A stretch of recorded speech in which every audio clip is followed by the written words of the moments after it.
자, 우리 건축법의 이제 두 번째 파트가 건축허가 등이라는 파트가 있습니다. 자, 이 부분도 좀 내용이 많은데 두 개로 나눠서 강의를 제공하도록 하겠습니다.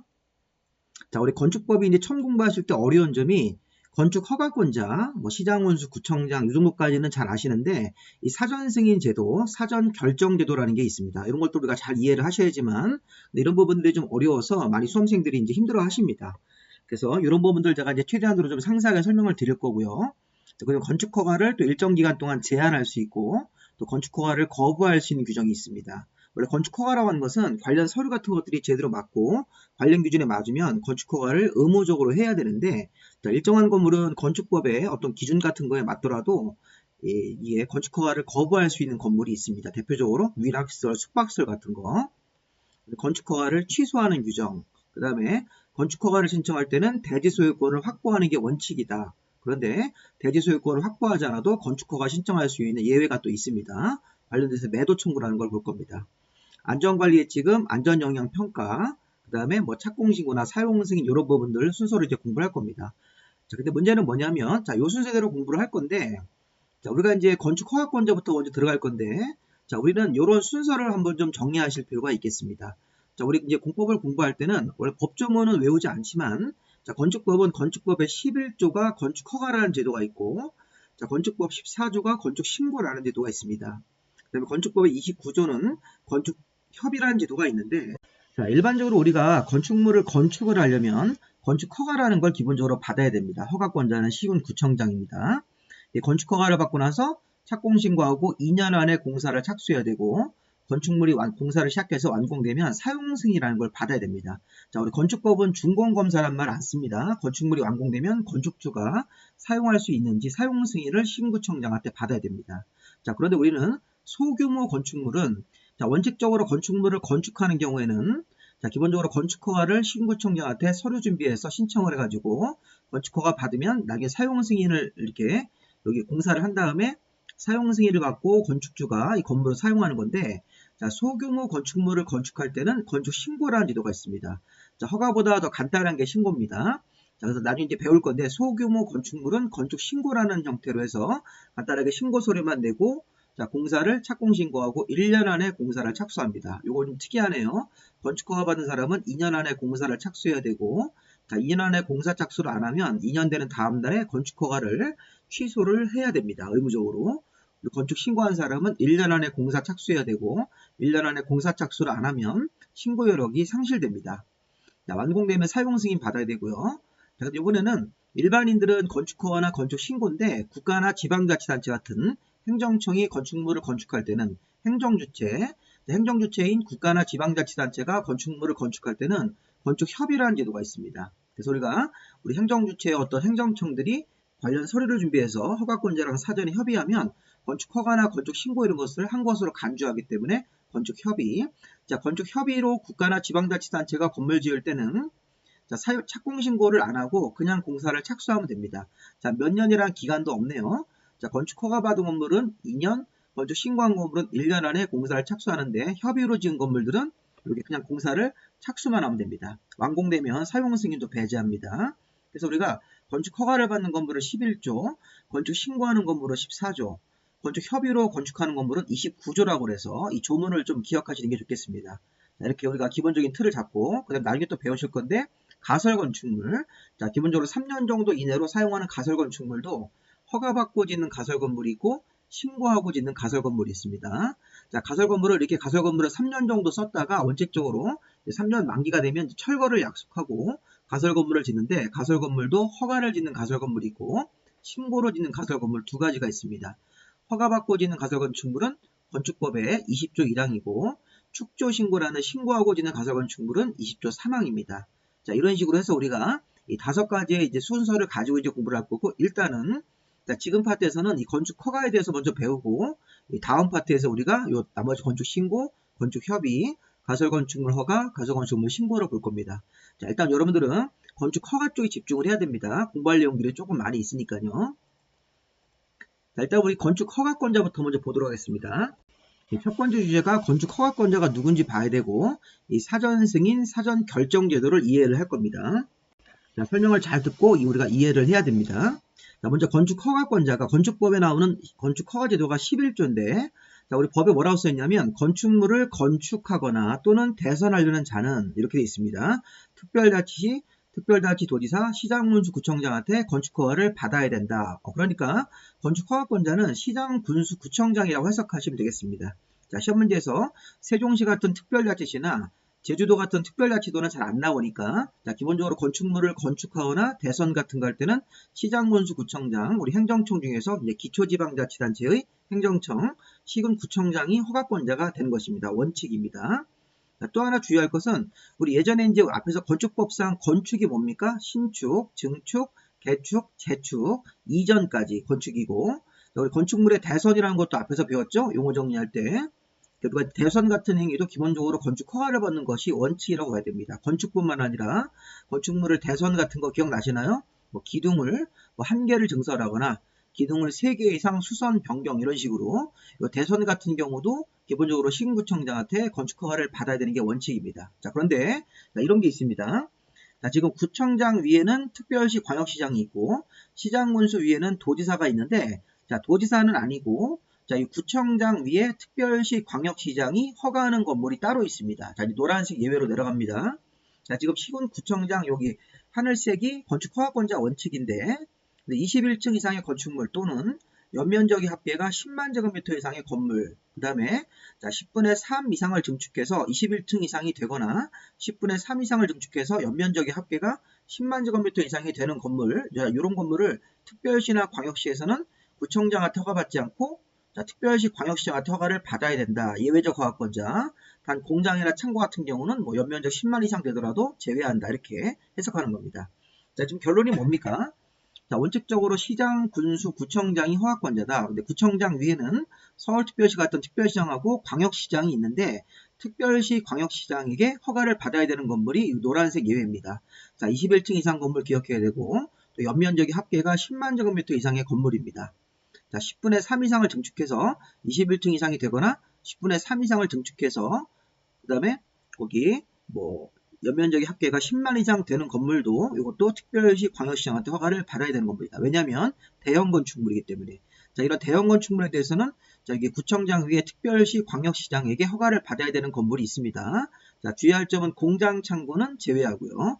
자, 공장 창고 등 이게 법정된 건물은 21층 이상으로 건물을 짓거나 연면적의 합계가 10만 제곱미터 이상으로 하더라도 이거는 제외입니다. 공장 창고는 제외.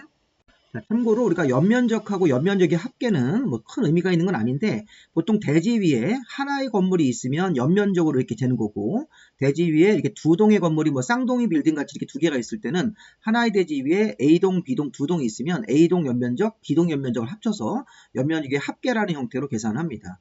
그리고 뭐 크게 중요한 건 아니니까 21층 이상 건물, 자, 연면적의 합계가 10만 제곱미터 이상의 건물, 이런 것들을 건축을 하거나 10분의 3 이상을 증축해서 건물 높이가 건물 층수가 21층 이상이 되든지, 또 10분의 3 이상의 증축을 해서 연면적이 10만 제곱미터 이상 되는 건물이 있다면 이것도 특별시 광역시장한테 허가를 받아야 된다. 구청장한테 안 받고. 근데 우리가 이제 시장 군수위의 도지사는 이렇게 예외적 허가권자로 들어가지 않으니까 그거를 좀 잘 봐야 됩니다. 자, 그럼 지금 보시면, 자, 도지사는 허가권자가 안 되는데, 여기 지금 도지사가 사전 승인권자로는 역할을 한다 하죠. 이 말을 할 겁니다. 자, 우리가 좀 전에 건축 허가권자가 원칙적으로 시군구청장, 예외적으로 21층 이상 대형 건물, 연면적의 합계가 10만 제곱미터 이상 대형 건물을 건축할 때는 구청장 위에 특별시 광역시장에게 허가를 받아야 된다. 이렇게 돼 있습니다. 공장청 같은 것들은 제외하고. 그러면 시장군수 위에 도지사는 특별시 광역시장하고 이제 서열이 같은데 건축 허가권자로 인정을 못 받습니다. 대신 도지사는 사전 승인권이라는 게 있습니다. 자, 지금 다시 한번 보세요. 자, 건축 허가는 자치시와 자치도 시장, 군수, 구청장이 허가권자다. 근데 아까 좀 전에 구청장 위에 특별시 광역시장에게 21층 이상 건물, 자, 또는 연면적이 10만 제곱미터 이상 건축물을 건축하는 경우에는 이런 특별시나 광역시에서 구청장한테 허가 안 받고, 아까 우리 예외적으로 이렇게 특별시 광역시장이 직접 허가하는 건물이 있습니다. 그러니까 문제는 뭐냐면 구 단위 말고 이제 우리가 일반적인 시군으로 옵니다. 기초지방자치단체인 시군에서는 21층 이상 건물을 누가 허가할 거냐? 자, 21층 이상 건물을 이렇게 되어 있습니다. 시장군수가 허가 신청을 접수를 받아서 도지사한테 서류를 올립니다. 자, 도지사가 사전 승인권이라는 걸 갖고 있어가지고 도지사가 21층 이상에 대해서 사전 승인 신청이 시장문수로부터 올라오면 도지사가 사전 승인을 50일 안에 사전 승인을 하도록 되어 있습니다. 자, 문제가 없을 때 그럼 도지사의 사전 승인을 받아서 21층 이상 건물, 연면적 10만 제곱미터 이상의 건물을 도지사한테 사전 승인을 받아서 시장 군수가 허가하는 겁니다. 그래서 명목상으로 시장 군수가 허가하는데 실질적인 권한은 도지사가 갖고 있죠. 도지사가 사전 승인을 안 내주면 시장 군수가 21층 이상 건물, 연면적 합계가 10만 이상 건물을 허가를 못 내주기 때문에. 그래서 그런 요걸 좀 잘 기억하시면서 도지사한테는 사전 승인권이라는 게 있구나 이렇게. 여기 특별시나 광역시장 같은 사람한테는 직접 허가권을 주고 이렇게 예외적 허가권자를 주고, 자, 도지사한테는 사전 승인권이라는 게 있다 이렇게 생각하시면 되겠습니다. 자, 예를 들어서 우리가 뭐 충청남도 천안시다 이렇게, 또는 또 군 단위가 있다.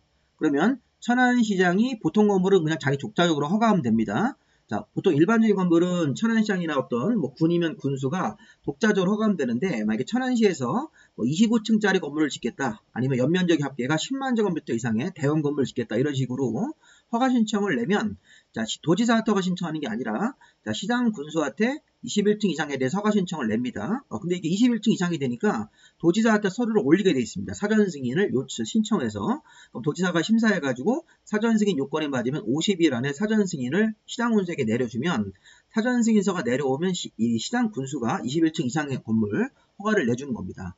그러니까 시장 군수가 21층 이상 건물에 대해서도 허가권자가 되는 겁니다. 대신 도지사의 내부 사전 승인을 받아야 된다 이렇게 얘기를 해야 됩니다. 근데 우리가 여기 이제 특별시나 광역시 밑에 구 단위로 가보면 구청장이 일반 건물 독자적으로 허가하고 21층 이상 건물, 연면적의 합계가 10만 이상 건물은 이렇게 특별시나 광역시장한테 허가 신청을 내서 특광선에서 허가가 나오는 것입니다. 이런 부분들을 잘 정리 한번 해보시기 바랍니다.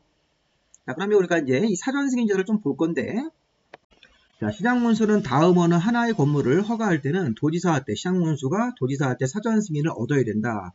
도지사는 사전 승인 요청이 올라왔을 때는 50일 안에 승인 여부를 통보하는 겁니다.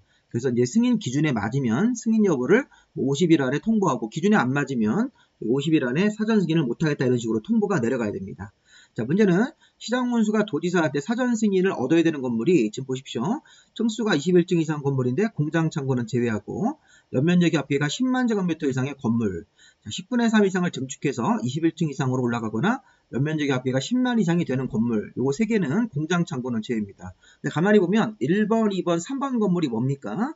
자, 아까 우리 앞에서 특별시장이나 광역시장한테 허가를 받아야 되는 건물이었습니다. 근데 그게 이제 우리가 이 시 군 단위로 오면 그때는 21층 이상 건물, 연면적의 10만 이상 건물, 10분의 3 이상을 증축해서 이런 건물이 되는 건물에 대해서는, 자, 시장문수가 건축허가 신청을 접수를 받아서 도지사한테 사전 승인을 얻어야 되는 건물로 해석해야 됩니다.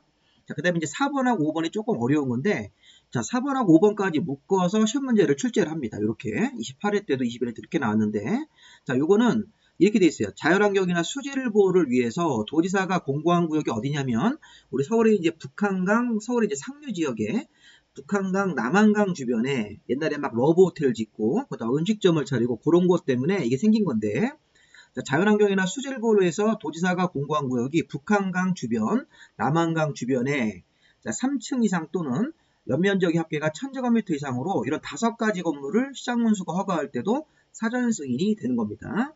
자, 우리가 시장 군수가 지금 도지사가 따로 공고한 구역이다. 자연환경 보호를 위해서 3층 이상으로 공동주택이나 일반 음식점, 일반 업무, 위락 숙박을 짓거나 아니면 연면적의 합계가 1000제곱미터 이상으로 이런 5가지 종류의 건물을 지을 때는, 자, 이거는 위에 있는 대형 건물이 아니더라도 이 자연환경 보호를 위해서 도지사가 공고한 거에서 시장군수가 무분별하게 건축허가를 내줄까봐 이런 규모 중에 둘 중에 하나가 맞고, 이렇게 5가지 종류의 건물에 해당이 되면 이 사전 승인을 받아야 됩니다. 자, 또 주거나 교육 환경을 위해서 도지사가 공고한 구역이 이게 주로 이제 주택가, 학교 주변에서 위락 숙박소 같은 걸 지을 때는 위에 있는 층이라든가 연면적 없이도 주거 환경을 위해서, 교육 환경을 위해서 도지사가 공고한 구역에서는 층 같은 거나 면적 같은 거 없이 그냥 위락 숙박은 모두 사전 승인을 또 받아야 됩니다. 시장군수가 함부로 허가 내주지 못하도록. 자, 우리 예전에 시험 문제에서 이렇게 냈었습니다. 4번 같은 경우는 어떻게 내냐면, 자연환경 보호를 위해서 도지사가 공고한 구역인데 층은 2층이고 연면적은 900제곱미터짜리 일반 음식점 같은 것들을 건축할 때는 사전 승인을 받아야 된다 그러시면 틀립니다.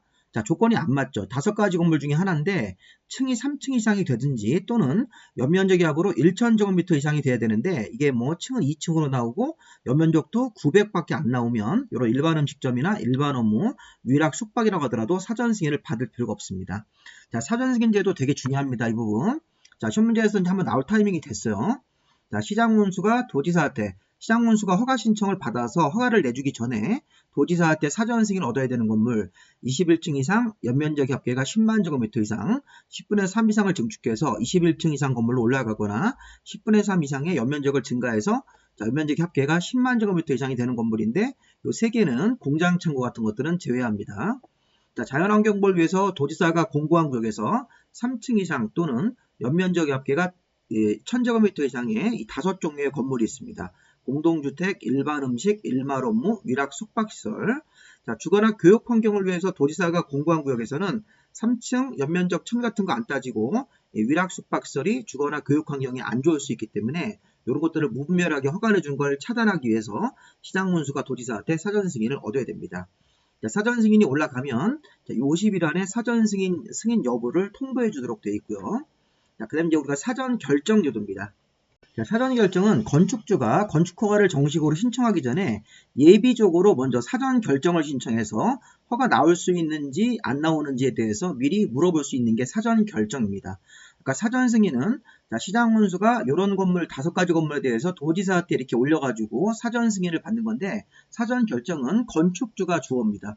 자, 건축주가 건축 허가권자한테 정식으로 건축 허가를 내야 되는데 건축 허가를 내기 전에 미리 물어보는 게 있습니다. 사전 결정이라고 해서 사전 결정을 신청을 해가지고 이게 허가 나올 수 있는 대상인지 허가 나오면 몇 층까지 규모는 어느 정도까지 나오는지 이런 거에 대해서 사전 결정으로 미리 예비심사라는 걸 받는 겁니다. 예비심사라고 생각하셔서 건축허가 나올 수 있다 이렇게 답변이 오고 그리고 건축허가 나오는데 건물의 층은 뭐 5층 정도 이하로 해라 이런 식으로 해가지고 사전 결정에 대해서 답변을 통지를 받습니다.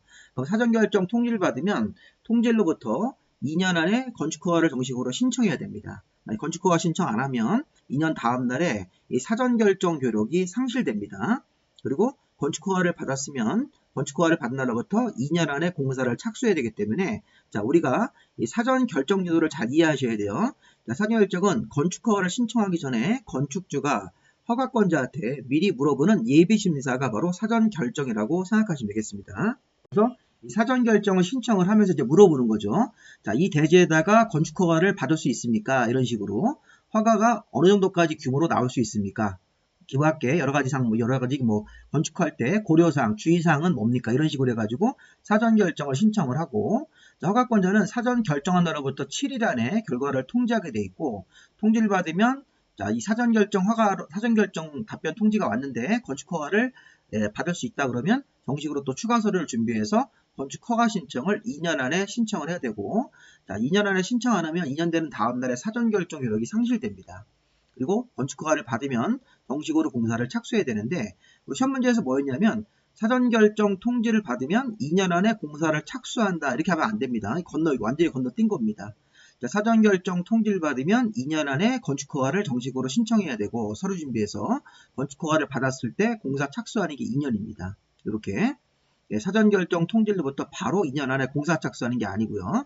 자, 사전 결정 제도를 보시면 자, 주어가 건축주예요. 건축주가 건축허가를 정식으로 신청하기 전에 자, 이 법에 따라서 또는 다른 법의 어떤 규제 때문에 허가가 나올 수 있는지 없는지 여부, 허가 나오는지 여부, 허가 가능한 규모, 층은 몇 층이고 뭐 연면적은 어느 정도까지 그 밖에 허가 신청할 때 고려사항에 대해서 사전 결정을 신청할 수 있습니다. 그래서 건축주가 요 기업번, 니은번, 디귿번에 대해서 궁금해가지고 사전 결정을 신청을 하고 자, 허가권자는 사전 결정일로부터 7일 안에 결과를 통지하도록 되어 있고요. 그 다음에 사전 결정 신청할 때 동시에 신청할 수 있는 게 있습니다.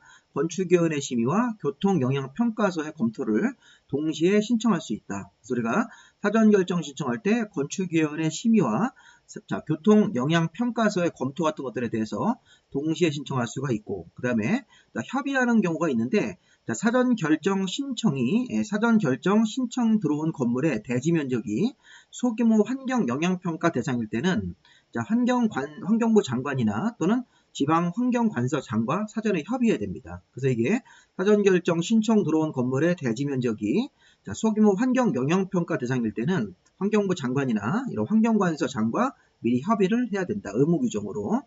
동시에 신청할 수 있는 게 있고 이렇게 환경부 장관하고 협의하는 경우도 있다는 것입니다.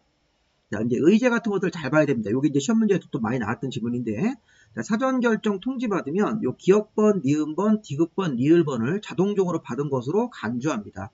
그래서 우리 사전 결정 받은 사람한테 좋은 거죠. 사전 결정이라는 게 예비 심사인 줄 알았는데 이렇게 좋은 점도 있네요. 국토법상 개발행위가 농지법상 농지 전용 허가라든가 신고, 또 산지관리법상 산지 전용 허가나 신고, 그 다음에 하천 점용 허가 이런 것들을 4가지를 동시에 받은 것으로 보는 겁니다. 우리가 사전 결정 신청을 해서 사전 결정 통지를 받으면 국토법상 개발행위 허가라는 것을 자동적으로 받은 것으로 간주합니다. 그래서 우리가 이 국토법상 개발행위 허가 관련 서류를 같이 제출합니다. 이런 걸 받기 위해서. 농지법상 농지를 개발할 수 있는 농지 전용 허가라든가 신고, 또 임야, 산지를 전용할 수 있는 허가나 신고, 또 일시 사용허가, 산지 일시 사용 허가라든가 신고인 것들도 한 것으로 보고, 하천도 전용할 수 있는 허가를 같이 받은 것으로 보는 겁니다. 문제는 뭐냐면 여기 산지 전용 허가라든가 산지 일시 사용 허가 같은 것들은 잘 보세요. 보전산지라, 우리나라 산지는 보전산지하고 준보전산지라는 게 있는데, 보전산지에 대해서는 도시지역에서만 적용하고 비도시지역은 적용하지 않는다는 것입니다. 이게 무슨 말인가요?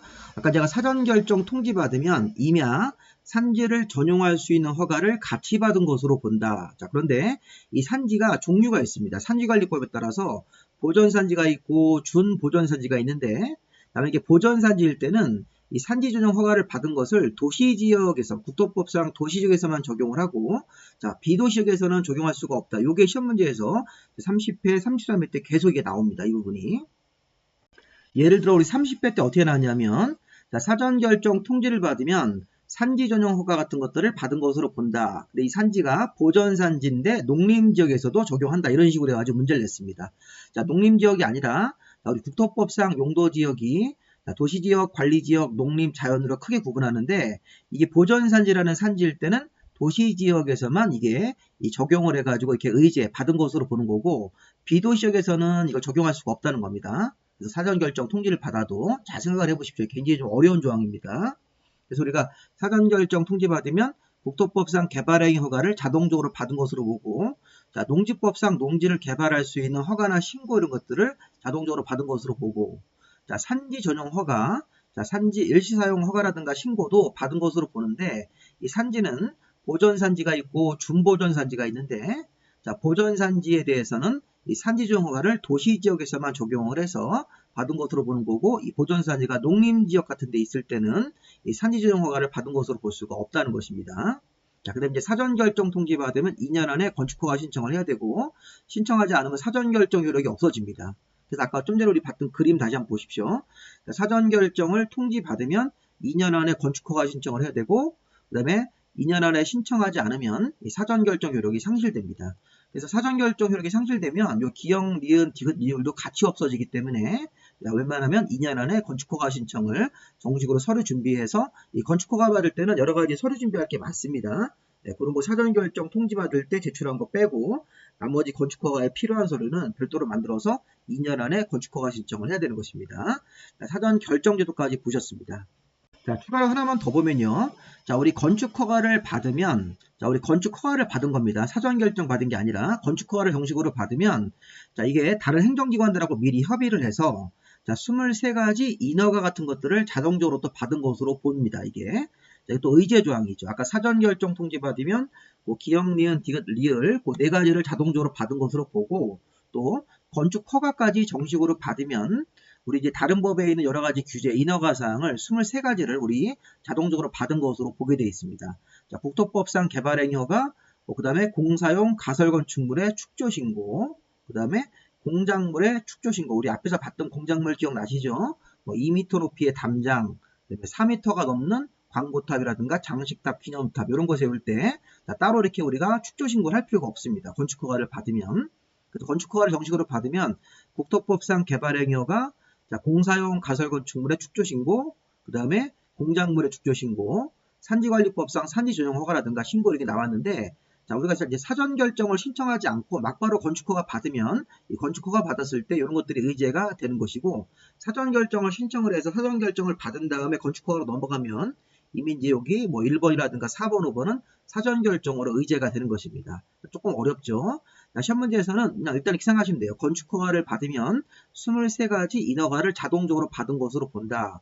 관련 서류를 내서 그쪽 행정기관들하고 업무 협의하기 때문에, 자, 그런 것들이 이런 게 있었고 25회 때하고 31회 때 이게 시험 문제가 나왔던 개념입니다. 그래서 우리가 이렇게 건축허가를 받았을 때는 23가지 인허가를 받은 것으로 보는 것입니다. 우리 정리 한번 해보겠습니다. 자, 우리 건축허가권자는 건축물을 건축 대선할 때는 기본적으로 시군구청장 허가인데, 자, 21층 이상 대형 건물, 연면적 협계가 10만 이상 대형 건물, 또 10분의 3 이상을 증축해서 21층 이상이 되거나 연면적 협계가 10만 이상 대형 건물 같은 경우가 되는 경우에는 특별시 광역시장한테 허가를 받아야 된다. 이렇게 구청장 위에 특광도 예외적 허가권자가 됩니다. 대형 건축물 같은 것들에 대해서 건축허가를 내줄 때는. 다만 이 조항이 공장 창고는 적용하지 않습니다. 자, 그 다음에 우리 건축허가를 받으면 23가지 인허가를 받은 것으로 자동적으로 간주가 되는데, 대표적으로 5가지만 이렇게 써놨으니까 이런 것들도 건축허가를 받았을 때 좋은 점이라고 생각하시면 되겠습니다. 자, 사전 승인 제도가 뭡니까? 자, 좀 전에 도지사가 사전 승인권을 갖는 거죠.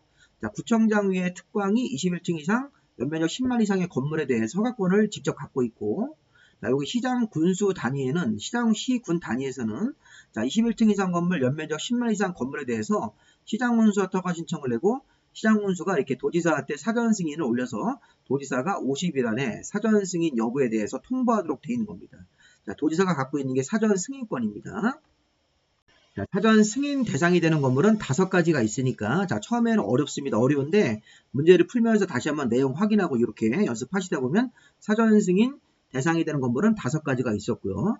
자, 사전 결정은 건축주가 허가권자한테 건축허가를 정식으로 신청하기 전에 사전 결정이라는 걸 신청을 해가지고 미리 물어보는 거죠. 그래서 뭘 물어보는 겁니까? 이렇게 건축허가가 나오는지 허용 여부, 허가 가능한 규모, 허가 신청할 때 고려사항 같은 것들에 대해서 사전 결정을 신청하고, 사전 결정을 한 날짜로부터 7일 안에 통지하도록 되어 있고, 그 다음에 사전 결정 신청할 때 동시에 신청하는 것도 있습니다. 사전 결정 제일 중요한 거, 사전 결정 통지를 받으면 요 4가지 관련 허가라든가 뭐 신고 같은 것들을 자동적으로 한 것으로 보는데, 요 산지 중에서 자, 준보존 산지 말고 보존 산지는 이 산지 조정 허가 같은 것들이 도시 지역에서만 적용을 하도록 되어 있습니다. 요거 한번 보시고요. 사전 결정 통지 받으면 2년 안에 정식으로 또 건축허가 신청을 내야 되는 것이고요. 자, 우리 두 번째 주제는 건축허가를 일정 기간 동안 안 받아도 그렇게 제한할 수 있습니다. 자, 건축허가를 받지 않겠다 이렇게 제한할 수 있고, 건축허가 신청을 접수 받았는데, 자, 건축법의 여러 가지 관련 규정에 맞더라도 위락이나 숙박시설은 건축허가를 거부할 수 있습니다. 교육 환경이 안 좋아서. 자, 건축허가를 취소하는 조항. 자, 지금 보시면, 자, 건축허가의 제한은 국토부 장관하고 여기 시도지사가 건축허가를 제한할 수 있습니다. 기간은 여기 2년 정도 이내로 제한하고 1회 하나요? 1년 내에서 연장할 수 있기 때문에 최장 3년까지 제한할 수 있죠. 횟수는 2번 제한할 수 있는 것이고, 처음 제한할 때 2년 이내 1회 하나요? 1년 내에서 연장할 수 있고요. 자, 일단 우리 봐야 될 게 뭐냐면, 국토부 장관이 제일 상급자, 우리 이제 국가행정관청인 국토부 장관, 그 다음에 광역지방자치단체인 특광도지사, 시도지사도 자기 아래 시군구청장을 허가를 제한할 수 있습니다. 자, 문제는 뭐냐면 보세요. 국토부 장관은 국토관리를 위해서 직접 제한할 수도 있고, 주무부 장관이 국가유산이 이게 문화재죠. 자, 환경, 국민경제상 요청이 들어왔을 때, 뭐 국방부 장관이라든가 문화부 장관, 환경부 장관, 뭐 기획재정부 장관 이런 사람들이 국토부 장관한테 요청을 하면, 자, 이렇게 요청을 받아서 건축 허가권자의 허가나 착공을 제한할 수 있다. 우리 법에 이렇게 되어 있습니다. 그래서 국토부 장관이 국토관리를 위해서 직접 허가권자를 모두 제한할 수도 있고, 국토부 장관이 이렇게 요청을 받습니다. 자, 이런 국방, 국가유산의 보존, 환경, 국민경제상 이 주무부 장관이 국토부 장관한테 이런 이유로 건축허가를 제한해달라고 요청을 하면 그 요청을 받아서 국토부 장관이 자기 아래 허가권자의 허가나 착공을 제한할 수 있습니다. 자, 허가권자는 누굽니까? 특별자치시, 특별자치도 시군 구청장이고, 구청장 위에 특별시, 광역시장까지 허가권자죠. 그 사람들을 모두 다 제한할 수 있다는 것입니다. 국토부 장관은. 문제는 뭐냐면 시도지사, 국토부 장관 아래 특광도지사인 시도지사도 지역계획이나 도시계획상 필요하다고 인정을 하면 시도지사 밑에 신구청장의 허가나 착공을 제한할 수 있다. 여기서 확인할 것은요. 시도지사는 지역계획이나 도시계획상 신구청장, 자기 아랫사람들의 허가나 착공을 제한할 수 있고 국토부 장관은 국토관리 또는 주무부 장관이 요청을 해서 국방, 국가유산, 환경, 국민경제상 요청이 들어왔을 때 요청을 받아서 제한할 수 있다는 것입니다. 그래서 국토부 장관이 제한 어떤 목적 같은 것도 좀 보시고 시도지사도 지역계획이나 도시계획상 필요하면 자기 아래 시군구청장이라는 허가권자의 허가나 착공을 제한할 수 있습니다. 자, 특히 시도지사가 시군구청장을 제한했을 때는 국토부 장관한테 지체 없이 보고해야 되고, 자, 보고를 받은 국토부 장관은 너무 지나치다 이렇게 인정이 되면 해제하라고 시도지사한테 명령을 할 수 있습니다. 이렇게. 자, 이게 이제 35회 때 시험 문제입니다. 작년도에. 그러니까 시도지사가 지역계획이나 도시계획상 필요하면 시군구청장 허가를 제한할 수 있고 착공도 제한할 수 있고, 자, 제한을 하고 나서 사후적으로 지체 없이 국토부 장관한테 보고하고, 자, 국토부 장관은 너무 지나치다고 인정하면 시도지사한테 시군구청장 허가나 착공을 제한하는 것을 해제하라고 명령할 수 있습니다. 자, 제한기간 처음에 2년 이내로 제한하고 1회 하나요 1년 이내에서 연장을 할 수 있습니다. 이렇게 최장 3년까지 제한할 수 있고 횟수는 2회까지 제한할 수 있는 것이죠. 자, 건축허가나 착공을 제한하는 건 굉장히 중요한 겁니다. 우리가 이제 일반인들이 건축허가 신청을 내려갔더니 허가 제한기간입니다. 그러면 허가를 안 받아준다고요. 자, 이런 제한 조치를 하면 국민들한테 굉장히 피해가 가는 거기 때문에 자, 주민의견 같은 걸 듣고 건축위원회 심의를 거쳐서 제한을 해야 됩니다. 이것도 작년도 시험 지문입니다. 둘 다. 자, 우리 건축허가의 제한 같은 것들 한번 읽어보시고요. 자, 그 다음에 이제 우리 건축허가를 제한했다고, 자, 그 내용들을 이제 우리 공고하도록 돼 있죠. 자, 국토부 장관 시도의사가 건축허가를 제한하는 경우에는 제한 목적이 뭐고, 제한 기간은 몇 년간 제한하고, 자, 제한 대상 건축물의 용도가 무엇인지를 상세하게 정해서 허가권자한테 통보하고, 통보를 받은 허가권자가 그 제한 내용을 공고하도록 되어 있습니다. 자, 이것들도 한번 읽어보시기 바랍니다. 이것도 35회 때 시험 지문이었습니다. 자, 그 다음 우리 건축허가의 거부. 자, 우리 건축허가의 거부는 위락시설, 숙박시설 이거 건축허가를 이제 거부당할 수 있습니다. 자, 어떤 경우냐면, 자, 건축허가 신청을 내면 허가권자는 한국 건축규정의 준수 여부, 이게 건축법에 나와 있는 여러 가지 이제 기술적인 기준입니다. 뭐 안전 관련 기준 이런 것 같은 거, 또 건축 설비 관련 기준. 자, 문제는 한국 건축 규정에 이 건축법에 나오는 여러 가지 내용들을 이렇게 규정으로 만들어서 여기에 준수 여부를 확인해 가지고, 자, 이 규정의 준수 여부에 확인이 돼서 문제가 없으면 건축허가를 내주어야 합니다. 근데 문제는 뭐냐면 우리 건축허가는 기속적인 허가라고 해서 한국 건축 규정의 준수 여부를 확인해서 문제가 없으면 이 건축 규정에 문제가 없으면 건축허가를 의무적으로 내줘야 되는데 기술적인 측면에서, 그런데 다음의 경우에는 자, 건축위원회 심의를 거쳐서 한국 건축 규정에 모두 맞더라도 건축허가를 하지 아니할 수 있는 건물이 있다는 겁니다. 자, 보십시오. 자, 위락시설, 술집, 나이트클럽 같은 거, 숙박시설이 주거나 교육 환경 같은 거에 부적합한 경우도 있겠죠. 우리 이제 길 하나 사이로 이렇게 왼쪽은 상업지역이라서 위락 숙박을 짓고 길 바로 옆에가 무슨 뭐 주거지역이라서 학교 같은 게 있다든가 주택가가 있으면 길 건너만 넘어가면 위락시설, 숙박시설이 보이면 안 되기 때문에 한국 건축 규정에 모두 맞더라도 위락 숙박시설이 주거나 교육 환경에 안 맞으면 허가권자가 건축위원회 심의를 거쳐서 허가를 하지 아니할 수도 있다는 것입니다. 자, 이렇게 하겠죠? 한국 건축 규정에 모두 맞지만, 자, 위락이나 숙박시설이 해당 지역에서는 주거나 교육 환경에 안 맞으니까 건축위원회 심의를 거쳐서 허가를 하지 않겠습니다. 이렇게 할 수 있다는 겁니다. 원래는 원칙하고 다른 겁니다. 원칙은 한국 건축 규정에 모두 맞으면 기술적인 측면에서 그럼 건축허가를 내줘야 되는데, 위락 숙박시설은 건축허가를 거부당할 수 있습니다. 주거나 교육 환경 때문에. 자, 또 하나 더 있습니다. 자, 방제지구, 자연재해 위험 개선지구에서 상습 침수 우려가 있습니다. 자, 우리 방제지구 같은 경우는 저지대입니다. 저지대. 자, 저지대 또는 뭐 산사태가 일어날 수 있는 산 밑에 이런 지역인데, 자, 방제지구나 자연재해 위험 개선지구에서 자, 상습 침수 우려가 있는 지역에서 자, 건축물을 건축허가 신청을 낼 때, 자, 여기다가 일부 공간에다가 보시면 자, 거실을 설치했을 때 이게 상습 침수려가 있을 때는 어떤 거실에 뭐 지하층이라든가 아니면 1층 이런 데가 침수가 될 수 있습니다. 그래서 이거를 건축허가를 이런 침수 우려 때문에 거부할 수도 있다는 것입니다. 자, 방제지구, 자연재해 위험 개선지구 등 상습 침수려가 있는 지역입니다. 그런데 그런 지역에서 건축물을 건축허가 신청을 내고 또 건축물의 일부 공간에 거실을 설치한다. 1층이라든가 또는 지하층에다 거실 설치했을 때 여기가 침수 우려가 있기 때문에 이런 경우는 침수 우려 때문에 건축허가를 거부할 수도 있다는 것입니다. 그래서 우리가 위락 숙박사 같은 경우는 주거나 교육 환경 때문에 방제지구나 자연재해 위험 개선지구에서는 상습 침수 우려가 있고 상습 침수 우려가 있는 지역에다 건축물에 대해서 일부 공간에다 거실을 만들면 이게 침수가 될 수 있으니까 침수 우려 때문에 건축허가를 거부하는 경우도 있다는 것입니다. 자, 그다음에 이제 건축허가의 취소. 자, 다음어는 하나에 해당이 되면 건축허가를 취소해야 된다. 자, 취소 전에 사전 청문 절차를 거쳐야 되고요. 허가받은 날로부터 2년 안에 공사 착수 안 하면 단 건축주가 요청을 해서 정당한 사유로 인정이 되면 1년 범위 안에서 연장할 수 있는데, 자, 연장이 안 됐을 때는 기본적으로 2년 안에 공사를 착수해야 됩니다. 허가받은 날로부터 2년 안에 공사를 착수 안 하면 건축허가를 필수적으로 취소를 해야 됩니다. 아까 우리 좀 전에 그림 보시면요. 건축허가를 받으면 2년 안에 공사를 착수해야 되고 2년 안에 공사 착수 안 하면 건축허가를 필수적으로 취소하여야 한다. 이 얘기를 하고 있는 겁니다. 허가받았으면 허가받은 날로부터 2년 안에 공사를 착수해야 되는 것이죠.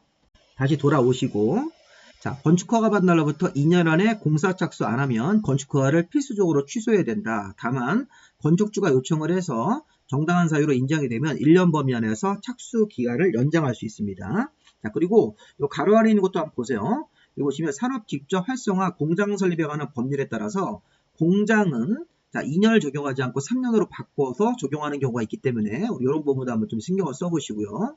자, 그 다음에 건축허가를 취소해야 된 데가 이렇게 2년하고 공장 같은 경우는 3년 안에 공사를 착수하는 것도 있지만, 자, 공사에 착수했지만 자, 건축주가 어떤 경제적인 어려움 때문에 공사 완료가 불가능하다고 인정하는 경우도 있을 때, 자, 그런 경우도 건축허가를 취소하여야 한다고. 자, 그 다음에 건축허가를 받고 나서 착공신고 전에 해당 건축주가 가지고 있는 땅이 경공매 등으로 대지소유권이 상실되고 나서 자, 새로 소유권을 취득한 사람도 또 6개월 경매 같은 경우로 소유권이 상실되고 나서 6개월이 경과돼도 다시 공사 착수가 불가능한 경우는 경공매로 낙찰받은 사람도 공사를 못하고 있는 상황이니까 이런 경우도 건축허가를 필수적으로 취소를 해야 됩니다. 그래서 우리가 보시면 2년 안에 공사 착수 안 했을 때 공사에 착수했지만 공사 완료가 불가능하다고 인정했을 때, 자, 그 다음에 건축허가를 받고 착공신고하기 전에 자, 경공매 등으로 건축주가 대지소유권을 상실하고 나서 또 6개월이 또 지나도 공사 착수가 불가능하다고 판단이 되면 새로 이제 경공매 등으로 토지를 낙찰받은 사람도 공사를 못하고 있는 상황이니까 건축허가를 취소를 해야 되는 것입니다. 의무적으로. 자, 시험 문제에서 이런 거 2년, 공장은 3년, 그 다음에 뭐 정당한 사유가 있으면 1년 연장할 수 있다. 여기 2년을, 3년 같은 경우를 한번 읽어보시고요. 자, 그 다음에 이제 세 번째 주제로 넘어가겠습니다. 대지 소유권의 확보와 매도 청구. 자, 우리는 건축허가를 신청을 하려면, 받으려면 기본적으로 대지 소유권을 가지고 있는, 자, 대지 소유권자가 자기 땅에다 건축물을 건축하는 게 원칙이기 때문에 원칙적으로 대지 소유권을 100%를 확보해야 됩니다. 자, 근데 항상 우리 예외가 있죠. 자, 다음은 하나면 그러하지 않다. 자, 소유권자가 아니더라도 건축허가 신청을 할 수 있다는 것입니다. 자, 1번, 2번, 3번 정도까지만 보시면 되겠습니다. 여기 4번, 5번, 6번 같은 경우는 참고로 보시고요. 자, 지금 보시면 자, 건축주가 대지 소유권을 100% 확보하지 못했더라도 대지를 사용할 수 있는 권한, 이게 뭘까요? 지상권. 자, 타인 토지의 지상권이라든가 아니면 무슨 뭐 어떤 전세권이라든가 임차권 같은 것들을 가지고 있으면 그 지상권이라든가 임차권에 기초해서 건축허가를 신청할 수 있다는 것입니다. 자, 소유권을 확보하지 못하더라도 어떤 대지의 뭐 지상권자라든가 임차권자 이런 사람들이 대지를 사용할 수 있는 권한이 있기 때문에 그 권한을 가지고도 건축허가 신청을 할 수 있습니다. 다만 세워지는 건물이 분양 목적의 공동주택을 건축할 때는 안 됩니다. 자, 분양 목적의 공동주택일 때는 이 공동주택을 지어서 분양을 하고 그때는 건물 부분하고 이 토지 부분을 같이 분양하기 때문에 이때는 자, 분양 목적으로 공동주택은 반드시 소유권을 100% 확보한 사람만 신청할 수 있고 이렇게 대지를 사용할 수 있는 권한을 가지고 건축허가 신청하는 사람은 분양 목적의 공동주택을 지을 때는 적용할 수가 없다는 것입니다. 예외를. 그래서 보시면 자, 대지 소유권을 100% 확보하는 게 원칙인데 다음의 경우는 소유권이 없더라도 자, 건축허가를 신청할 수 있습니다. 자, 소유권을 확보하지 못하더라도 대지 사용할 수 있는 권한을 확보한 사람이면 지상권자나 뭐 전세권자, 토지의 임차권자 같은 사람이 그런 권한에 기해서 건축허가 신청할 수 있습니다. 다만 건축하는 건축물이 분양 목적인 공동주택일 때는 이 예외를 적용할 수가 없고요. 자, 두 번째는 건축물이 노후화되어서 건축물을 신축, 개축, 재축, 리모델링을 하는데 이게 특이한 게 뭐냐면 해당 건축물하고 대지의 공유자가, 이 대지가 공유자가 있다는 겁니다. 공유자 수의 100분의 80 이상, 80% 이상, 공유자가 가지고 있는 지분 합계도 80% 이상만 있으면 나머지 20%가 없더라도 건축허가 신청할 수 있는데, 자, 이 상황이 어떤 상황이냐면요. 자, 이 그림을 한번 보십시오. 자, 전체 대지가 1000제곱미터인데 ABCDE라는 사람이 지금 토지를 200제곱미터씩 공유 지분을 가지고 있습니다. 우리 이런 경우 실무적으로 많이 있습니다. 예를 들어서 전체 대지 1000제곱미터가 어떤 아버지가 갖고 있다가 돌아가시면서 이 자제분들이 5명이 있는데 똑같이 이렇게 5분의 1씩 지분으로 상속을 받은 경우가 있습니다. 이런 경우, 자, 건물 없이. 그럼 이런 대지에다가 건물을 지을 때는, 자, 보세요. 공유자 수가 5명이고 공유 지분이 이렇게 200씩 갖고 있습니다. 그러면 이 중에서 검은색으로 표시된 여기 A, B, C, D가 동의한 겁니다. 건축허가 신청하자고. 여기 막내 동생 E가 이 건축허가 신청하는 걸 반대합니다. 그럼 아까 좀 전에 우리 뭐였습니까? 자, 이렇게, 자, 건축물이나 대지가 공유로 되어 있을 때는 공유자 수, 아까 5명 중에서 4명이 동의하면 100분의 80 이상이 나온 거죠. 자, 공유자 지분도, 자, 원래 1000제곱미터 대지 지분에서 4명이 동의하면 800이 나오기 때문에 100분의 80 이상이 맞춰지는 겁니다.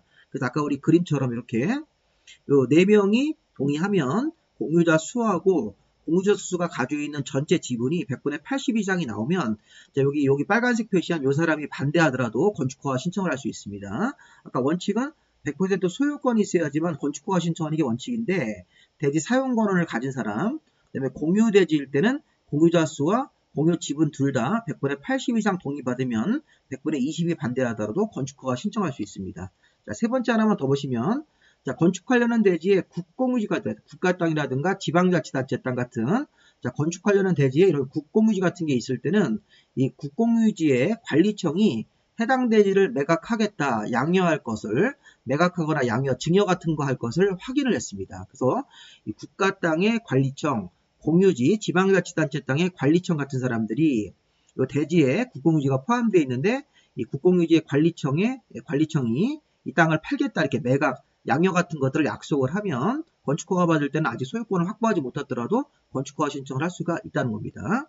자, 집합건축물의 공용 부분을 변경하기 위해서 이 집합건축법상 이 결의, 이런 것들을 증명한 경우, 이 결의가 이제 이게 5분의 4입니다. 5분의 4. 집합건물을 재건축하기 위해서 집합건축법상 결의 같은 것들이 있었음을 증명해서, 이것도 이제 우리가 뭐 소유자라든가 면적이 5분의 4인데 집합건물법상 결의는 그냥 5분의 4라고 생각하시면 되겠습니다. 그런 것들을 미리 받은 경우, 이런 경우는 5분의 4니까 나머지 확보가 안 됐더라도, 뭐 동의가 없더라도 건축허가 신청을 할 수가 있다는 것입니다. 자, 6번은 참고로 한번 이렇게 보시고요. 자, 문제는 지금 대지 소유권을 100% 확보하는 게 원칙인데, 자, 다음의 경우는 요 1번, 2번, 3번 같은 경우 대표적으로 보시면서 이런 경우는 소유권이 100% 없더라도 건축허가 신청을 할 수 있다. 자, 특히 여기 2번이 중요합니다. 자, 문제는 뭐냐면 매도 청구라는 게 있습니다. 매도 청구.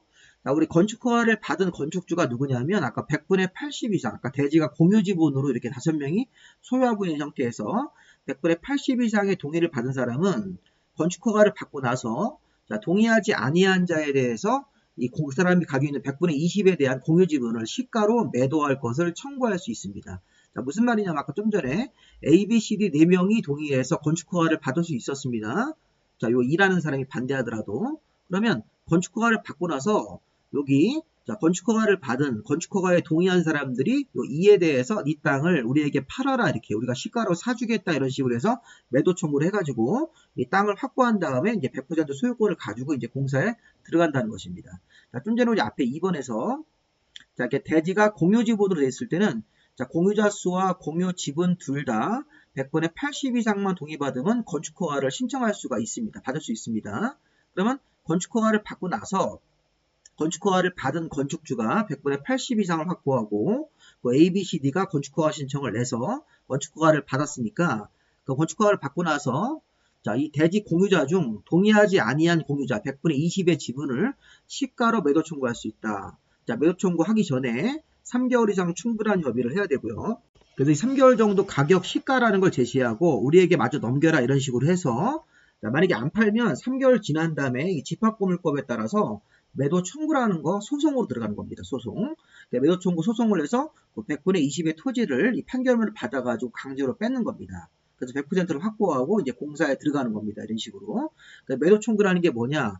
그러니까 100분의 80 이상의 동의를 받은 100% 동의를 받고 건축 허가를 받은 건축주 등이 동의하지 아니한 사람이 가지고 있는 공유자의 지분 100분의 20에 대해서 시가로 매도할 것을 청구할 수 있다. 우리에게 넘기라고.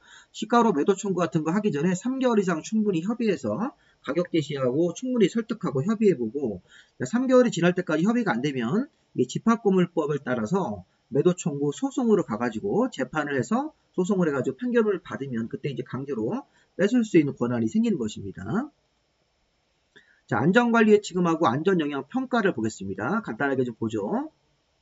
여기서는 이제 시험에 나왔던 게 안전관리 예치금이 중요합니다. 예치금.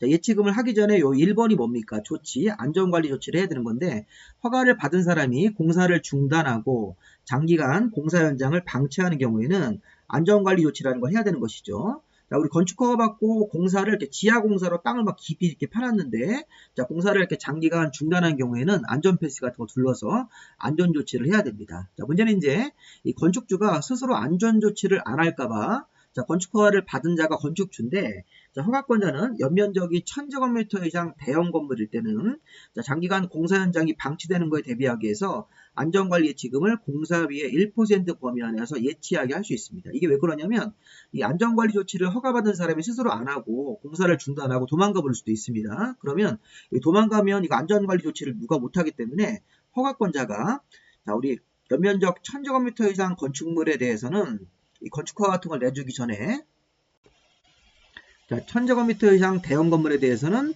자, 장기간 공사 현장이 방치되면 그리고 건축주가 그냥 건축주가 무책임하게 이렇게 방치할 수도 있기 때문에 안전관리 조치 같은 거 안 하고 그러면 공사비의 1% 정도 범위 안에서 안전관리 예치금을 예치를 받았다가 공사가 중단되면 건축주가 이 조치를 안 하면 허가권자가 이 돈을 사용해 가지고 안전조치를 하기 위해서 안전관리 예치금을 1000제곱미터 이상 건물에 대해서는 공사비에 이걸 2%로 시험 문제 많이 바꿉니다. 1% 범위 안에서 예치하게 할 수가 있는 것입니다. 3번의 개선명령 같은 경우도 참고로 읽어보시면 당연히 우리가 해야 되는 허가권자의 의무입니다. 허가권자가 공사 현장이 방치가 돼서 어떤 안전에 위해 이런 문제가 생기면 허가를 받는 사람한테 울타리를 쳐라 이런 식으로 공사의 재개 뭐 이런 식 개선명령 같은 걸 할 수 있습니다. 개선명령 같은 경우를 안 하면 강제로 집행하는 대집행을 할 수 있고 예치금, 안전관리 예치금을 가지고도 대집행 비용으로 사용할 수가 있다는 게 여기 좀 전에 제가 설명한 거랑 같은 의미입니다. 자, 중요한 거는 안전관리 예치금 자, 연면적 1000제곱미터 이상 건물이 안전관리 예치금을 내야 되는 대상이다. 공사비의 1% 범위 안에서 안전관리 예치금을 예치하게 할 수 있습니다. 자, 이거 할 수 있다기 때문에 반드시 해야 되는 건 아니니까 1000제곱미터 이상 건물이면 안전관리 예치금을 공사비의 1% 범위 안에서 예치하게 할 수 있습니다. 자, 그 다음에 또 하나는 허가권자가 다음에 큰 건물에 대해서는 허가를 하기 전에 안전영향평가를 안전영향평가기관에다가 의뢰해서 이 안전영향평가 같은 것들을 의무적으로 해야 됩니다. 자, 초고층 건물 기억나시죠? 50층 이상이거나 건물 높이가 200m 이상 아니면 연면적이 10만 제곱미터 이상이면서 16층 이상 건물입니다. 이 두 가지가 모두 맞아야 되겠죠. 자, 이런 게 이제 35회 때 이런 게 시험 문제가 한번 나왔었어요. 어떻게 나왔냐면 이 초고층 건물에 대해서는 건축허가를 받은 이후에 이렇게 안전영향평가를 실시해야 된다. 이게 이렇게 났는데 자, 건축허가를 하기 전입니다. 건축허가를 받은 이후에 하는 게 아닙니다. 이 35회 때 그렇게 냈습니다. 허가권자가 이 초고층 건물에 대해서는 건축허가를 내준 이후, 건축허가를 받은 이후에 이런 식으로 건축허가를 하고 나서 그 이후에 안전영향평가를 하는 게 아니라 미리 해야 됩니다. 허가권자는 초고층 건물 연면적이 또는 연면적이 10만 이상이면서 16층 이상 조건이 모두 맞는 건물이면 때는 건축허가를 신청하기 전에 안전영향평가를 평가기관에다가 의뢰해서 안전평가를 실시를 해야 됩니다. 이것들이 35회 때 시험 지문이었습니다. 자, 그 다음에 우리가 이제 추가로 하나 더 볼 게 있는데 자, 건축위원회 심의라는 게 있습니다. 우리 보통 이제 건축허가를 받기 전에 건축위원회 심의를 미리 받아야 되는 건물이 있는데 자, 건축 심의를 받은 사람이 심의 결과를 통지받고 나서 2년 안에 건축허가 신청 안 하면 또 심의 효력이 상실되는 게 있습니다. 그래서 우리가 심의 같은 것들이 건축허가 받기 전에 미리 건축위원회 심의라는 걸 받고 건축허가 신청을 또 내야 되는데 이것도 심의 결과를 통지받고 나서 2년 안에 건축허가 신청을 안 하면 심의 효력이 상실됩니다. 근데 이건 조금 어려운 조항이니까 참고로 한번 보시고요. 자, 마지막으로 우리가 설계와 감리, 착공신고, 사용승인이 있는데 착공신고하고 사용승인이 일단 중요합니다. 자, 시험 문제에서 우리 설계는 자, 우리 건축 허가를 받거나 건축 신고해야 되는 건물, 주택법상을 리모델링하는 건물은 자, 설계를 우리나라 건축사 자격이 있는 사람들이 의무적으로 해야 됩니다. 그래서 건축 허가 받아야 되는 건물, 건축 신고하는 건물은 이 설계를 아무나 하지 못하고 국가 자격, 건축사 자격을 가진 사람들만 건축 허가, 건축 신고 대상 건물이면 설계를 건축사가 의무적으로 해야 됩니다. 자, 그런데 다음의 경우는 그러하지 않다는 예외가 있습니다. 자, 우리 나중에 배울 건데, 자, 85제곱미터 미만의 증계 재축은 자, 소규모로 증축, 개축, 재축하기 때문에 이런 것들은 건축 신고 대상이지만 건축사가 아니어도 설계할 수 있고, 또 연면적이 200 미만, 3층 미만 이 두 가지가 모두 맞는 조건에 건축물에 들어가서 대선 같은 거 할 때도 건축 신고 대상이지만 건축사가 아니어도 설계할 수 있는 대상으로 볼 수 있습니다. 조금 이것도 어렵죠. 건축 신고라는 걸 먼저 배워야 되는데 아직 안 배웠으니까 그냥 참고로 그냥 보시고, 일단 어려우시면 건축 허가를 받아야 되는 건물, 또 우리 다음 강의에 배울 때 건축 신고를 해야 되는 건물이 있는데 이런 두 가지하고 주택법상 리모델링하는 건물은 설계를 건축사가 의무적으로 해야 되는데, 자, 건축사가 아니어도 설계하는 일종의 소규모 그런 건물들이 몇 가지가 있다 이렇게만 그냥 보시고요. 자, 감리자. 자, 우리 공사 현장에서 자, 설계도대로 공사가 잘 되는지를 감시 감독하는 감리자가 있는데 이 감리자도 건축주가 감리자를 정하는 경우도 있고, 그리고 허가권자가 감리자를 정하는 경우도 있습니다. 이것도 크게 중요한 부분은 아니니까 그냥 참고로 이렇게 한번 읽어보십시오. 자, 우리 건축법에는 이 건축주가 자, 다음 어느 하나의 건물을 건축하는 경우에는 이런 건축사라든가 건축사 아니면 건설기술 용역 사업자라는 사람이 있습니다. 이게 이제 감리 전문 회사 같은 사람들인데, 자, 중요한 거는 이렇게 건축사나 이런 사람들로 감리자를 정해야 된다. 자, 지금 자, 건축 허가를 받아야 되는 건물, 이런 것 건축 허가를 받아야 되는 건물은 건축사를 감리자로 정해야 되고, 누가 건축주가 돈 주고 감리를 건축사한테 맡게 된다는 것입니다.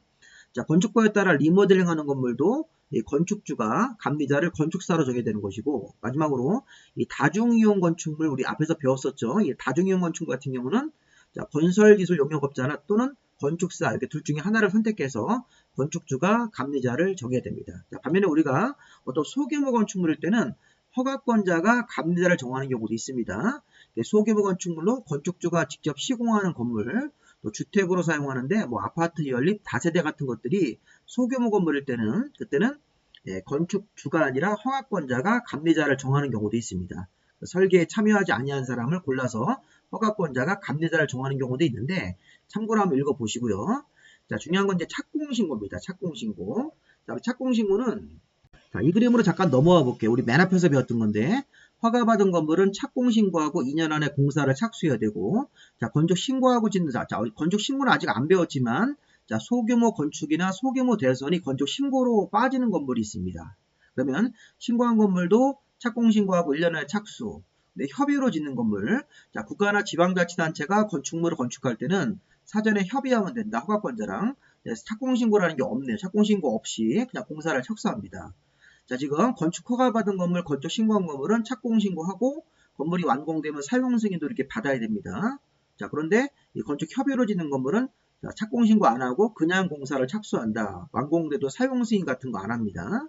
그리고 가설 건물도 허가받고 짓는 건물은 착공 신고하고 완공되면 사용 승인이고, 자, 축조 신고하고 짓는 건물이라는 게 있는데 이것도 이제 우리 다음 강의에 배울 거예요. 자, 가설 건물 두 가지도 허가받은 건물은 착공 신고를 해야 됩니다. 근데 이 가설 건물을 신고하고 짓는 경우는 착공신고 배제고 사용승인도 배제입니다. 20조 1항, 20조 3항. 자, 이거 아직 안 배운 건데 자, 미리 좀 알아두시고요. 자, 다시 돌아오시면 이거 착공신고. 자, 건축 허가 받아야 되는 건물, 건축 신고하는 건물 금방 봤죠. 또 허가 대상 가설 건축물 20조 1항 이 세 가지 공사를 착수하기 전에 자, 허가권자한테 공사계획이라는 착공신고라는 걸 해야 됩니다. 다만 이게 건축물관리법상 뭐 해체 허가나 신고할 때 착공 예정일을 기재했을 때는 착공 신고 안 하는데 여기나 참고로 보시고, 건축 허가를 받고 건축물을 건축할 때, 건축 신고하고 건물을 건축할 때, 허가 대상 가설 건축물을 허가받고 가설 건물 건축할 때는 공사를 착수하기 전에 허가권자한테 공사 계획 착공 신고라는 걸 별도로 해야 됩니다. 자, 그 다음에 착공 신고라는 걸 하면 자, 이 착공 신고서에다가 공사 감리자, 공사 시공자가 신고서에다가 함께 서명을 해야 되기 때문에 이 착공 신고하기 전에 허가받고 나서 공사 감리자하고 시공할 사람들을 정한 다음에 그 사람들의 어떤 서명 같은 게 같이 들어가야 됩니다. 자, 착공 신고 들어가면 3일 안에 신고 수리 여부를 통지하고, 만약에 3일 안에 착공 신고 서류가 제대로 들어가고 빠진 게 없이 3일 안에 문제가 없는데도 신고 수리 여부 통지가 없으면 3일이 끝난 다음 날에 신고를 그냥 수리한 것으로 보는 겁니다. 자, 상세 시공 도면은 연면적 합계가 5,000제곱미터 이상의 큰 건물을 지을 때는 공사 감리자가 시공자한테 상세 시공 도면을 작성하도록 할 수 있다. 아까 우리 안전관리의 지금은 연면적 1,000제곱미터 이상부터 내야 되는 거고, 자, 상세 시공 도면을 작성을 하도록 할 수 있는 것은 연면적 합계가 5,000 이상의 대형 건물일 때는 자, 감리자가 시공자한테 상세 시공 도면을 작성하도록 할 수 있습니다. 자, 중요한 건 이건 그냥 따로 별도로 보시고, 아까 우리 착공 신고, 허가받은 건물, 신고한 거, 짓는 건물, 허가 대상 가설 건축물 이런 건물들에 대해서 착공을 하려면, 공사 착수하려면 미리 착공 신고서에다가 이런 공사 계획을 별도로 신고해야 되고, 자, 신고가 들어가면 자, 3일 안에 신고 수리 여부를 통지하도록 되어 있습니다. 3일 안에 신고 수리 여부 통지가 없을 때는 3일 지나고 나서 신고가 수리가 된 것으로, 정상적으로 접수가 된 것으로 간주합니다. 자, 사용 승인, 이것도 아까 우리 착공 신고랑 동일하게 허가받은 건물은 공사 완공되면 사용 승인이라는 걸 별도로 받아야 되고, 먼저 신고로 짓는 건물도 마찬가지고, 허가 대상 가설 건축물도 공사를 완료한 다음에 감리자가 만들어준 감리 완료 보고서, 그다음에 시공자가 만들어준 공사 완료 조서, 이게 또 시험 문제였습니다.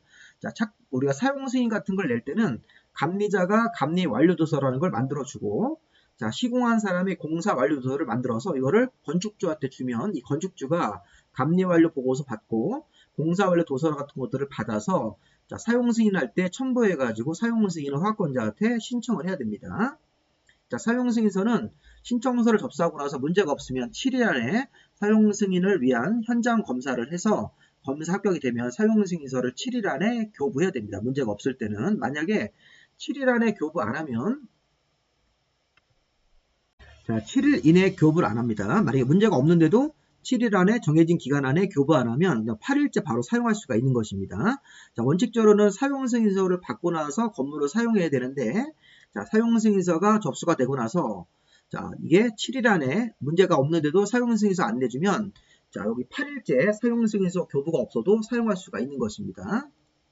자, 사용 승인을 받으면 자, 이게 하수도법상 배수 설비 준공 검사 같은 거, 또는 우리가 뭐 대기환경보존법상 대기오염물질 배출설 가동 신고 포함해가지고 12가지를 같이 받은 것으로 본다. 이렇게. 이것도 우리가 이제 건축허가 받으면 그러니까 23가지 관련 인허가를 받은 것으로 보고, 사용 승인을 받으면 여기 보시면 배수설비 준공검사, 그 다음에 대기오염물질 배출시설 가동 신고 같은 12가지 같은 것들을 자동적으로 받은 것으로 보는데, 자, 이런 걸 이제 우리가 보는 이유는 시험 문제가 나와서 그렇습니다. 사용 승인 받으면 이렇게 12가지를 같이 받은 것으로 본다. 자, 그 다음에 임시 사용 승인. 자, 건축주는 정식으로 사용 승인서가 아닌, 사용 승인서를 얻은 후가 아니면 사용할 수가 없는데, 다만 아까 7일 안에 미교부하거나 임시로 사용 승인 같은 걸 받으면 사용할 수가 있습니다. 자, 우리가 좀 전에 사용 승인서를 얻은 후가 아니면 건축주는 해당 건물을 사용할 수가 없습니다. 그런데 사용 승인서를 자, 우리가 신청서, 사용 승인 신청을 받고 나서 7일 안에 미교부하면 아무런 문제가 없는데도 8일째 사용할 수 있는 것이고, 자, 사용 승인서가 안 나왔더라도 임시 사용 승인을 먼저 신청을 해서 임시 사용 승인 같은 걸 먼저 받으면, 자, 그리고 정식으로 사용 승인서가 안 나오더라도 사용할 수가 있다는 것입니다. 자, 우리가 임시 사용 승인은 이런 경우가 있겠죠. 자, 건축물의 완공이 12월 달에 완공됐습니다. 그런데 건축물이 완공되고 나서 건축물 앞에다가 이렇게 조경 같은 나무를 심어야 되는데, 이 건물이 완공된 시기가 이게 12월 달이면 나무를 심으면 이게 조경이 안 됩니다. 나무가 다 죽겠죠. 겨울이니까. 그래서 우리가 이 건물을 12월 달에 임시 사용 승인을 받고, 나중에 정식 사용 승인은 이제 우리가 봄이 돼서 날씨가 풀리면 뭐 3월이나 4월쯤에 조경을 한 다음에 나무를 심고 정식으로 사용 승인서를 받는 겁니다. 자, 그런 경우가 있기 때문에 우리가 이제 임시 사용 승인 같은 경우를 겨울에 미리 사용하기 위해서 받는 경우가 있다는 것입니다. 자, 임시 사용 승인 기간은 2년 정도 이내로 하고, 뭐 대형 건축물 등 법정된 사유가 있을 때는 임시 사용 승인 기간을 연장할 수도 있다. 이렇게 한번 읽어보시면 되겠습니다. 자, 지금까지 배운 거 굉장히 많죠. 우리 건축허가 부분이 제일 어렵고, 좀 뒷부분은 건축법을 좀 간단하게 볼 수 있는데, 이 건축법이 내용도 많고 그러지만 특히 건축허가 부분은 잘 이해를 하셔야 되겠습니다. 순서대로 한번 강의를 했으니까 한번 잘 생각을 해보시기 바랍니다. 자, 여기까지 마무리하시고 교재가 필요하신 분들은 저한테 문자로 이메일로 좀 보내달라 이렇게 하면 제가 무료로 이 교재 파일을 보내드릴 테니까 교재를 한번 보시고 이 구입 여부를 판단하시면 되겠습니다. 자, 여기까지 마무리하고 다음 강의는 건축허가의 두 번째 내용으로 건축 신고, 건축 협의, 가설 건축물 이런 거에 대한 설명을 좀 추가적으로 드리겠습니다. 자, 수고 많이 하셨습니다.